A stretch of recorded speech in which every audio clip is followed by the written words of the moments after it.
So I've come to realize that I love a good road trip. In 2015 alone, I've been to Panama City Beach, New York, and Canada. Those 3 trips alone have given me a grand total of 60 driving hours. That's right, 60. And I'm about to log another 28 hours with another road trip to Florida. So I think I have a pretty good grasp on what I need personally to enjoy these road trips even more. So I decided to spread the love and put together a little list for you guys. Flatform Studio presents your road trip essentials. So step number 1, once you decide where you're going, you need to figure out how to get there.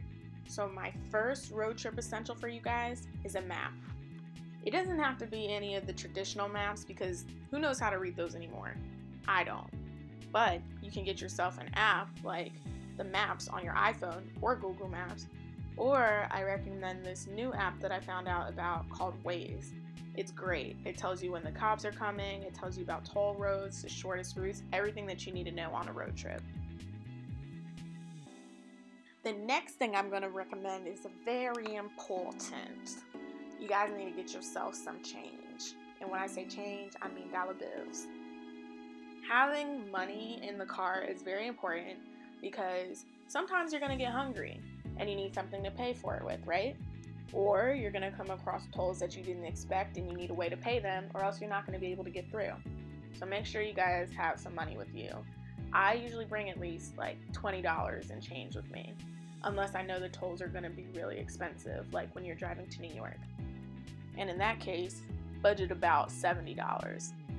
Because the tolls to New York are really no joke at all. But then I would recommend an E-ZPass. E-ZPass saves lives.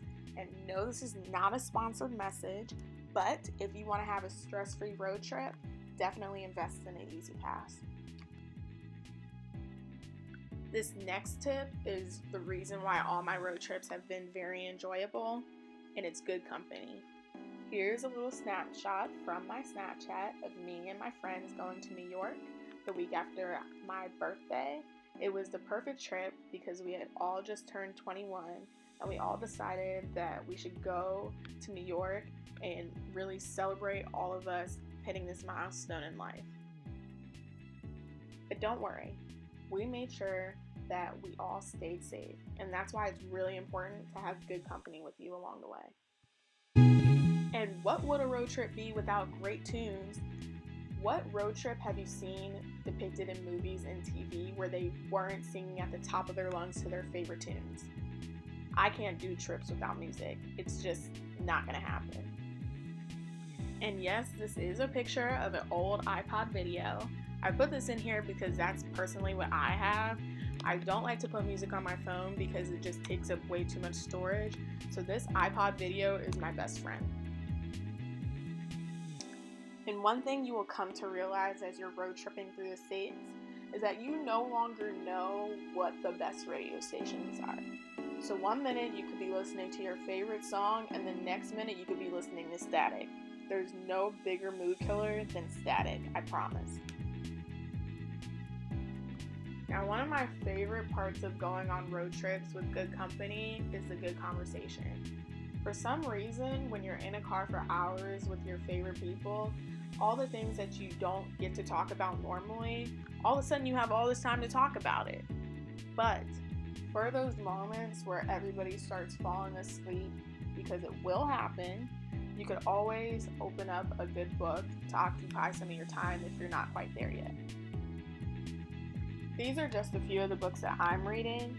I haven't finished any of them, but when I'm bored or when I feel like I want some inspiration, I definitely open up my iBooks app and read a few of the pages in these books.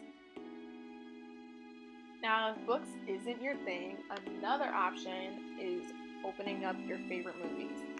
Movies are one thing that I only suggest when nobody else is awake because it kind of takes away from the feeling of the road trip. These are some of my favorite movies. Josie and the Pussycats is definitely a road trip favorite. Don't ask me why. Now there's that one thing that I haven't mentioned yet that is the most important thing to road trips, and that's snacks. Snacks. Snacks. That's all I can say. My favorite snacks on road trips are turkey jerky and grapes. It's a weird combination, I know, but I'm always satisfied when I have grapes and turkey jerky with me on a road trip. So that's pretty much it. Your road trip essentials. I do have a few optional things that you could bring on a road trip with you, but these are just things that I make sure that I bring because I don't like to leave my house without them when I'm road tripping. Those two things are a good sketchbook. Moleskine makes really high quality sketchbooks. You can use them for all of your road trips if you want to and just do little sketches of what you see. And then my second thing that I always bring with me is my camera. I have a Nikon D3100. It takes videos and pictures, so if I ever want to just snap a little video or snap some pictures for memories, I have it with me. So that's really it, guys. That's everything that I can think of to put on a list for road trip essentials. I hope that on your next road trip you pack a few of these things and you realize that you can't leave the house without them. And I hope this was helpful for you. Thank you for watching. I really appreciate it. Tune in for more videos and yeah, have a great road trip.